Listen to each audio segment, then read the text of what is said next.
ရက်ပေါင်း30တိတိနေတိုင်းတခွားသီးစားမယ်ဆိုရင်ဘာဖြစ်မလဲပထမနေ့တခွားသီးမှာရေဓာတ်အများဆုံးပါဝင်တဲ့အတွက်မင်းပိုပြီးလန်းဆန်းလာမယ်ရေဓာတ်ဖြစ်တင်းမှုအနှဲငယ်ပိုကောင်းလာတယ်ပေါ့ပေါ့ပပနဲ့အစာချေလွယ်သလိုခံစားရမယ်ခုနှစ်ရက်မြောက်နေ့မင်းရဲ့ခန္ဓာကိုယ်ကအမြင့်ဓာတ်တွေပိုရလာမယ်အစာချေစနစ်ပိုကောင်းလာနိုင်တယ်ဘိုက်ပွားဘိုက်ကေတာတွေလျော့နေသွားနိုင်တယ်14ရက်မြောက်နေ့အရေပြားကပိုပြီးဆိုးပြေးလာသလိုဖြစ်လာနိုင်တယ်တခွားသီးကိုတရေစာဖြစ်စားတာကကျန်းမာရေးနဲ့မညီညွတ်တဲ့အစားအစာတွေစားခြင်းစိတ်ကိုလျော့နေစေနိုင်တယ်21ရက်မြောက်နေ့အကယ်၍ကယ်လိုရီများတဲ့တရေစာတွေစားတခွားသီးနဲ့အစားထိုးမယ်ဆိုရင်ကိုယ်လေးချိန်အနှဲငယ်ကျလာနိုင်တယ်တခွားသီးမှာကာဘိုဟိုက်ဒရိတ်နည်းပါတဲ့အတွက်သွေးရင်းတကြားဓာတ်တည်ငြိမ်နေမယ်အစားစားပြီးတဲ့အခါပိုပြီးပေါ်ပါသွက်လက်တယ်လို့ခံစားရမယ်ရက်ပေါင်း30ရေတောက်တဲ့အလေးထားတွေပိုကောင်းလာမယ်အစာချေစနစ်ကလည်းမှန်ကန်နေမယ်ခြုံငုံပြောရရင်ဒါဟာကျန်းမာတဲ့အစားတောက်ပုံစံကိုအထောက်အကူပြုပါတယ်ရက်ပေါင်း30တိတိနေတိုင်းရေရှိခွက်တောက်မယ်ဆိုရင်ဘာဖြစ်လာမလဲပထမနေ့မင်းပိုပြီးလန်းဆန်းလာမယ်အားအင်တွေပိုကောင်းလာမယ်ခေါင်းကိုက်တာတွေတက်တာသွားနိုင်တယ်စီးရောင်ကလည်းပိုကြည်လင်လာလိမ့်မယ်ခုနှစ်ရက်မြောက်နေ့အစာချေစနစ်ပိုကောင်းလာမယ်ဝမ်းချုပ်တာတွေလျော့နေသွားနိုင်တယ်မင်းရဲ့ခန္ဓာကိုယ်ကအပူချိန်ကိုပိုပြီးထိန်းညှိပေးနိုင်လာမယ်အရေပြားကလည်းနည်းနည်းပိုကြည်လင်လာသလိုဖြစ်လာနိုင်တယ်14ရက်မြောက်နေ့မင်းရဲ့ကြောက်ကက်တွေကထိထိရောက်ရောက်အလုပ်လုပ်နေပြီအစိတ်တောက်တွေကိုစီးကနေတဆင့်စနစ်တကျဖယ်ရှားပေးတယ်21ရက်မြောက်နေ့အချိုရည်တွေအစားရေတောက်မယ်ဆိုရင်ကိုယ်လေးချိန်နည်းနည်းကျလာတာကိုသတိထားမိလာလိမ့်မယ်ဘိုက်ပွားဘိုက်ကေတာတွေလျော့သွားနိုင်တယ်ရေဓာတ်ပြေဝနေမယ်ဆိုရင်လေ့ကျင့်ခန်းလုပ်တဲ့ခါမှာလည်းပိုပြီးစွမ်းဆောင်ရည်ကောင်းလာလိမ့်မယ်ရက်ပေါင်း30ရေဓာတ်ပမာဏကတည်ငြိမ်သွားပြီးအားရင်အစာချေစနစ်နဲ့အာယုံစိုက်နိုင်စွမ်းတွေကလည်းတသမတ်သေးကောင်းမွန်နေတော့မယ်ရက်ပေါင်း30တိတိနေတိုင်း8နာရီအိပ်မယ်ဆိုရင်ဘာဖြစ်မလဲပထမနေ့မင်းတို့လာတဲ့ခါပိုပြီးအနားရသွားတယ်လို့ခံစားရမယ်စိတ်ခံစားချက်ပိုကောင်းလာမယ်နေ့ဘက်မှာပိုပြီးလိုးကြတက်ကြွနေမယ်အာယုံစိုက်နိုင်စွမ်းပိုကောင်းလာမယ်တုတ်ပြန်နိုင်စွမ်းတွေတိုးတက်လာမယ်စိတ်တူတာတွေလျော့နေသွားပြီးပိုပြီးစိတ်ရှည်လာမယ်ခန္ဓာကိုယ်ကကြက်သားနဲ့တ ရှူးတွေကိုပိုပြီးထိထိရောက်ရောက်ပြုပြင်ပေးလာမယ်ကိုခံအားစနစ်ပိုတန်မာလာမယ်ကျန်းမာရေးနဲ့မညီညွတ်တဲ့အစားအစာတွေစားခြင်းစိတ်လျော့နေသွားနိုင်တယ်စိတ်ဖိစီးမှုတွေလျော့ကျသွားမယ်အိပ်ပျော်နေချိန်မှာအုံနောက်ကအချက်လက်တွေကိုစီစစ်ပေးတဲ့အတွက်မှတ်ဉာဏ်ပိုကောင်းလာမယ်စိတ်ပိုင်းဆိုင်ရာပိုပြီးတည်ငြိမ်လာမယ်ရက်ပေါင်း30တနေ့ကုန်အားအင်တွေပြည့်ဝနေမယ်အရေပြားကပိုပြီးကျန်းမာပုံပေါက်လာမယ်အလုပ်ဒါမှမဟုတ်ကျောင်းမှာစွမ်းဆောင်ရည်တွေပိုကောင်းလာမယ်ဒါပေမဲ့သတိထားရမှာက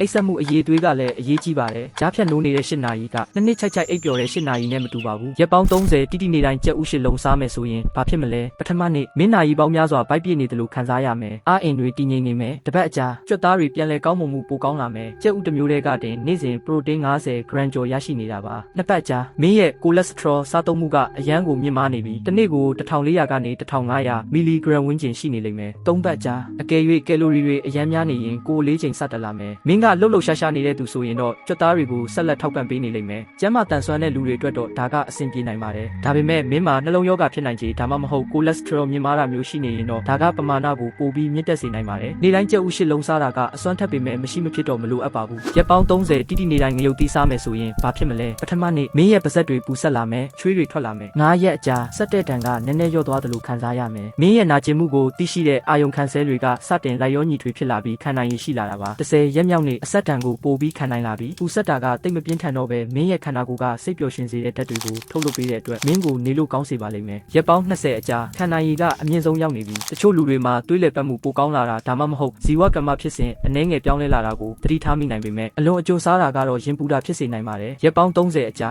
မင်းရဲ့ခန္ဓာကိုယ်ကဒါနဲ့ရင်ပါသွားပြီဒါကြောင့်တကယ်မေးခွန်းကမင်းကအဆက်ကိုခန္ဓာရည်ရှိသလားဆိုတာမဟုတ်ပဲမင်းရဲ့အစာအိမ်ကခန္ဓာရည်ရှိသလားဆိုတာပါပဲ